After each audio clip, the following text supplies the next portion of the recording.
Number 4. All right, number 4, we're going to dip back into the second volume. This was a lot of fun because everyone's so familiar with this story. It's a classic when Galactus first shows up in Fantastic Four, number 40, I think it's 48, 49, and 50, first appearance of Silver Surfer. But what if the Fantastic Four hadn't been around? What if the Avengers had fought Galactus? Which was a great story. And again, it's one of those, like we talked about, sometimes not much changes, sometimes the world explodes. Again, without spoiling it for you, know which way it goes, it definitely ends quite a bit differently from the way the Fantastic Four dealt with Galactus, but it's very satisfying nonetheless to see the original Avengers take on Galactus, because they were not around at this point. The Fantastic Four did the heavy lifting when Galactus first appeared. So to see another team jump in, it was a very cool concept. Oh yeah, I bought that one really, really early on in my reading career. I love that one. I have no arguments there. All right. My number 4 is going to be one of those one-shots from post Volume 2. And again, this one I literally just read today for the first time. What if magic became the Sorcerer Supreme? That's a good choice. Yes. It is, yes. For one, like I said, sometimes I like it when good things happen to characters that have always had a bum deal. And Illyana Rasputin just is one of the most depressing characters in comics.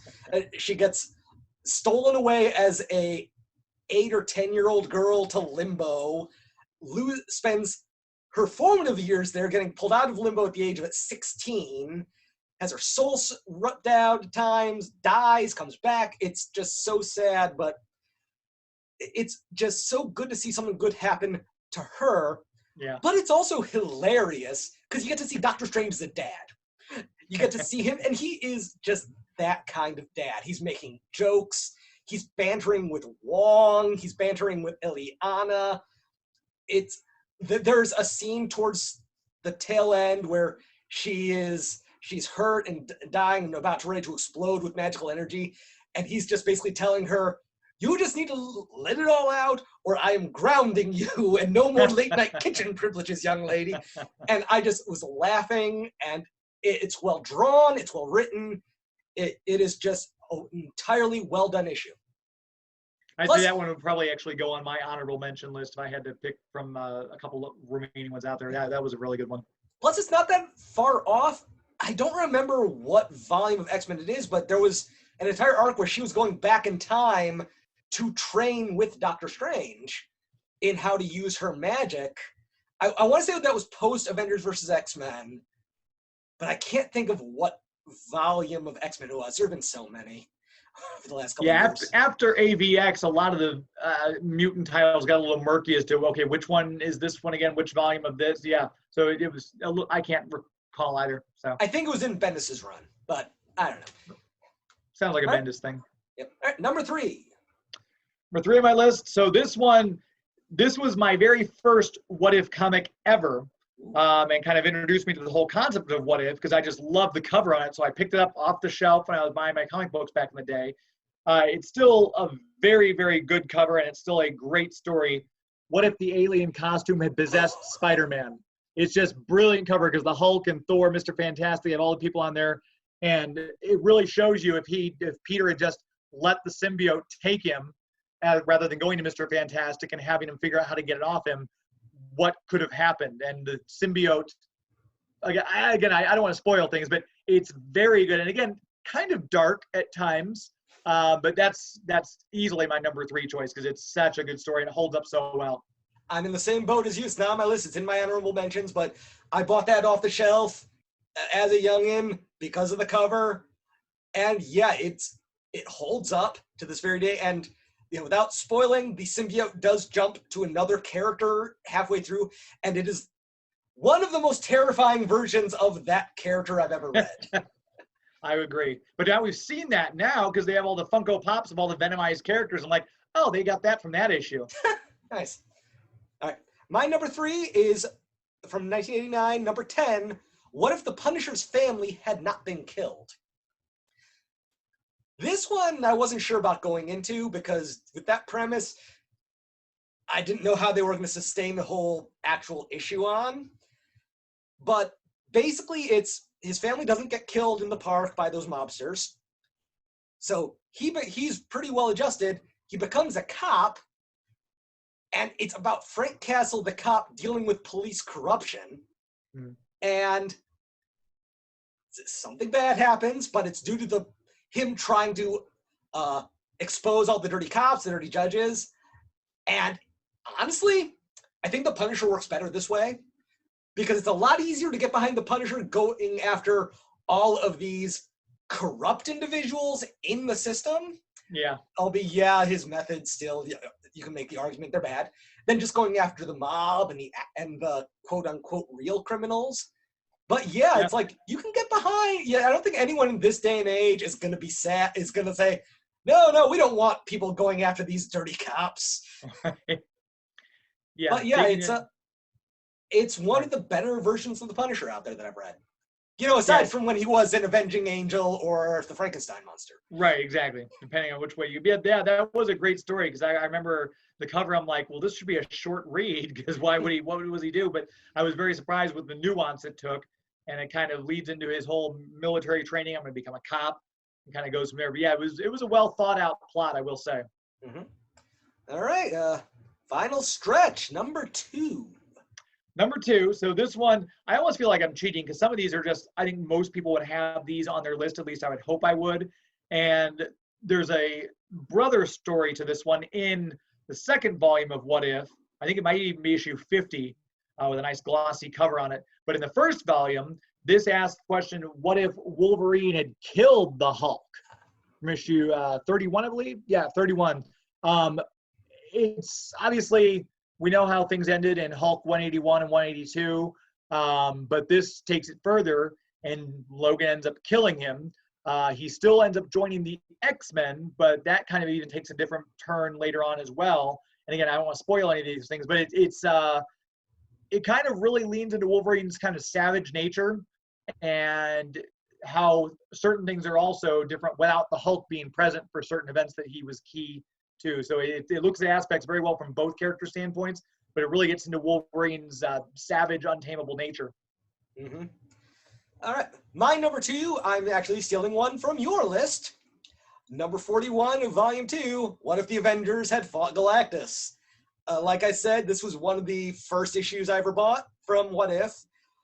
It shows tremendous respect for the Silver Age, with the art style. Almost every panel is an homage to that original 48 through 50 original Galactus saga. Like the What If Daredevil Killed the Kingpin, the way this is written and drawn, it feels like it could have been picked up by the Time Scoop from an alternate universe where the Avengers fought Galactus. And the ending to this, which is really, I'm not giving it away because this is just that great of an issue. The ending has stuck with me for 20 years. Yeah. Everything about this issue is just well crafted. You get to see so many characters. I didn't think the friggin' Swordsman was going to show up, even though it's era appropriate. But yeah, so many characters from this era of Avengers show up. Yeah, this is just one of my favorite issues, not just of What If. This is probably in my top 50 comic books of all time for me. And it makes you so just how important, I guess, the Fantastic Four are to the Marvel Universe, which begs the question, why haven't we got them in the MCU yet? But that's another story. Yeah, that's a whole video in itself. Yeah, hopefully they'll do them justice when they do show up. All right. James Enstall of Geek to Me Radio, what is your favorite issue of What If? This one, I must have read this issue probably more than just about any other comic book I have, not alone just What If issue. From the art to the story to all the different characters. And again, this one has, you'd think, oh, that's an interesting story, but it has such far-reaching ramifications for everyone in the Marvel Universe. What if Professor X had become the Juggernaut instead of Cain Marko? And I mean, you see you'd think again, okay, it's gonna be an X-Men book. This has effects on the Hulk, on Daredevil, on Spider-Man, on the Fantastic Four, on Captain America, Submariner. It really digs into how this affects the Marvel Universe as a whole, because obviously this happened very early on in the Marvel Universe where Cain Marko got the gem, became the Juggernaut. Professor X dedicated himself to stopping people like Juggernaut and Magneto and things like that. But it's again, if we take Professor X off the board right in the beginning from X-Men #1, who's there to stop Magneto when he shows up at Cape Canaveral and tries to, take over? And the original X-Men aren't really who you'd think they are going to be when they show up, and it's not Professor X sending them, it's Juggernaut. So it's a very, very, very fascinating story. I just love the art. The Ron Lim cover alone, it's gorgeous art, but the story is just so engrossing, and it's got ramifications extending out all the way through the Marvel universe. That's why it's my favorite of all time. Right. Yeah, that is a great issue. And mine is actually is one of the one-shots. Oh. It is kind of what a lot of people were expecting to happen at the end of this particular miniseries. A lot of people online and in podcasts were theorizing that this was going to happen, and it's almost sets it up as a grand finale for Earth in the Marvel Universe. It is, what if the Annihilation Wave had come to Earth? Basically, at the end of Civil War, there's the big brawl in the streets, Iron Man's on his back, Captain America has a shield up, and suddenly one of Annihilus' ships comes flying in, and Nova comes crashing in to destroy it.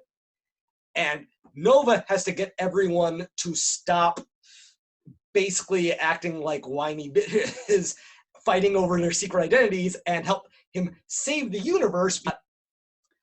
Cap, Iron Man, Nova, the Inhumans, Doom, every single Marvel character that's on Earth, so no Hulk at this time, basically fighting this one enemy. And it is kind of the grand thing where once you have one common enemy, all those minor quabbles get pushed to the wayside. It has one of the best Butch Cassidy and the Sundance Kid endings I've read in comics. It's a grand finale. And honestly, Marvel has started doing this with What If comics now. They did this with Avengers vs. X-Men and Age of Ultron by kind of turning them into miniseries. Yeah. This could have been a miniseries. I would have loved to see how the pro-registration and anti-registration sides had to work together, put aside their differences for this, because yeah, we're gonna have a bigger photo fight, but that doesn't mean that the tension's not gonna be there. Right. There's moments where Daredevil is fighting alongside Bullseye, and yeah, greater scope enemy, but I want to see those interactions. Doom is there fighting on the side of the heroes, and that's always fun. That could have been its own mini or maxi series just because of the sheer size and scope of it all, and the way it ends changes the nature of this Marvel universe forever. And yeah, it is just epic. And that's what I kind of like, because yeah, we've been saying, most What If issues end with the world blowing up. And this is one of those epic where the world gets really close and it feels earned. Yeah. So yeah, What If Annihilation #1, I love it to death. And there's so many good ones to pick from. Like I said, I really had to kind of flip through because I was looking at some of the ones that you mentioned from Timequake. I was like, well, I feel weird pulling one book out. Like, what if Wolverine was Lord of the Vampires during Inferno? But you kind of have to read the other parts to understand. So that's why I stayed away from them. But that was another one I was going to read or add to my list. So I'm just giving it honorable mention. What if the X-Men had lost Inferno from Volume 2 as well, which is a dark comic. Things obviously for the demons who the X-Men are fighting against kind of end up beating them, and what that looks like for New York City and the world, everything like that. You have any more alternates you'd like to share while we got you? I think there's so many good ones. Just from, again, some of them are just outright outlandish and fun. Like, what if the original Marvel bullpen had become the Fantastic Four? That was so ridiculous. It's just, obviously you can tell they didn't care. They're like, we need something to do this month. What are we get? Oh, let's throw ourselves in there. So Stan Lee is Mr. Fantastic and Jack Kirby is the Thing and stuff like that. That's a lot of fun. But another good one, speaking of the Fantastic Four that I liked, is from Volume 2, what if the Fantastic Four all had the same power? So they're either 4 different stories, one where they all got Reed's stretching ability, one where they could all turn invisible, one where they became monsters, like the Thing. So that was a very interesting one too. Yeah, I feel bad for Sue. That one's on my honorable mention list too. Yeah, I've got other ones on your list that you didn't mention for honorables? Yep, I've got from the original series, I got #9, What If the Avengers Had Fought Evil in the 1950s? That's mainly on here because it's one where, like, it's number 9 of the original series, and they were already putting stuff out there that later writers would come and actually insert into actual Marvel continuity. Number 22, what if Doctor Doom had become a hero? A, it's really well written, and B, I like it when Doom is a hero. I think Like when it's done Nefarious really well, Iron Man. that was a great series. And Really I'm was. sad that now he's a villain again. Yeah. Because the status is always quo. A couple ones that they just had to do. What if Spider-Man had rescued Gwen Stacy? What if Spider-Man's Uncle Ben had lived? Both of those are really good. The alien costume had possessed Spider-Man, like I said. Fantastic Four all the same power. What if Wolverine was Lord of the Vampires, the first one? Yeah. That is a really good horror story. Yeah. What if Venom had possessed the Punisher? Number 44. What if the Punisher had killed Spider-Man? Number 58. The multitude of what if Captain America were revived today, because you have to do that one every 10 to 15 years. The Avengers Disassembled one shot, which I actually consider canon. Up until the end where a lot of the villains, a lot of the heroes go to fight the real villain behind it all. You could fit that almost that entire thing into continuity. Yeah, I can see that. Yeah. They almost blatantly say it at the end with the Watcher being his dick self. And those ones. And I forgot to put it on my list, but the what if the Punisher had killed Daredevil? Yes. There's a lot of what if the Punisher had killed this person, what if the Punisher had killed this person. But what's great about those is you'd think that they'd all basically be kind of the same story, but they really aren't. Yeah. They're done in so many different styles, different ways. It just goes to show what these writers can do with the same basic story. I really hope this series comes back at some point. There's a couple ones that I liked that I didn't select because they were written so long ago. It's like, well, we've seen the effects of this now in the comics. This is actually not a what if anymore. Like, what if Jane Foster had become Thor? Well, we had that. We had a whole brilliant run from Jason Aaron was the writer on that one. Yep. What if Spider-Man's clone had lived? Well, we got that with the Clone Saga. So a lot of them, I wonder if some of these writers didn't go, you know what? That what if story, let's do that. Yeah, there's nothing wrong with that. And then there are all the things that aren't technically what ifs, but are what ifs, like the Marvel Zombies run, or the great miniseries Bullet Points from the early 2000s. That one was basically what if with Dr. Erskine, who came up with the super soldier serum, and Ben Parker had been killed before he could give the serum to Steve Rogers, and all of the dominoes that knocked over. Yeah. And that was really well written. And there's just so many of these things that the sky's the limit. My dad likes to joke that DC is the only one that has the multiverse. Marvel doesn't have a multiverse. And I'm like, oh, Marvel has a bigger multiverse than DC ever did. Yeah. I think Marvel, if I had to say, I'd say Marvel invented the multiverse. And it wasn't until Crisis on Infinite Earth that DC's like, oh yeah, we have multiverse as well. Because they always had the Earth 1, Earth 2 thing in the comic books. That's how they got the Justice Society in the 60s and everything like that. But Marvel is more broad scope, I guess, integrated their alternate worlds, everything like that. Especially when you go, again, with the Ultimates and things like that now being brought over. So yeah, it's such a fun playground because all these, any characters up for grabs, and someone says, hey, you want to do a what if story? And some of these, like you said, Frank Miller's done them. Frank Thierry did a great Spider-Man one. The one you mentioned, Daredevil, was adopted or owned by the Kingpin. D.G. Chichester wrote that, and he was the guy who wrote the Fall of the Kingpin storyline. So yeah, it's not like they're just getting some second-tier writer to, hey, give us a what if story. These are actual writers who worked on the projects with, again, makes them so compelling. Oh, yeah. I would say DC invented the multiverse, but Marvel perfected the multiverse. Good way to put it, yeah. Yeah, because Marvel's multiverse makes sense. Yeah, and DC kind of changes the rules of their multiverse depending on which storyline they're trying to tell at the moment. Yeah, I think now they're a megaverse, and they're taking the Fables route, where sometimes some of their characters don't age, and some do. I don't know. Oh no, I've gone cross-eyed. Yeah, it's a bit hard to keep track. You almost need a little whiteboard with little lines and strings connecting the dots to figure out what DC's doing with their stuff.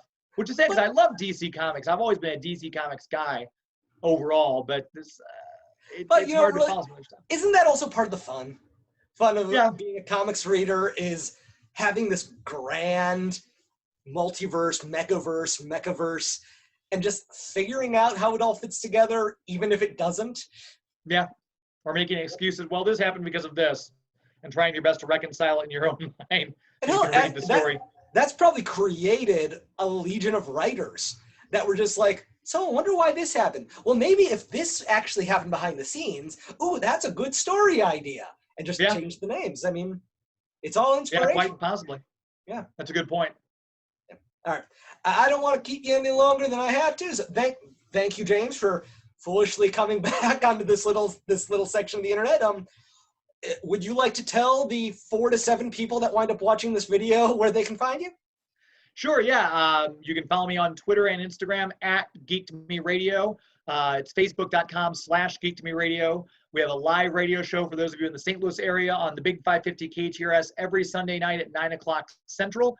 And we usually drop an online show as well, Tuesday or Wednesday during the week.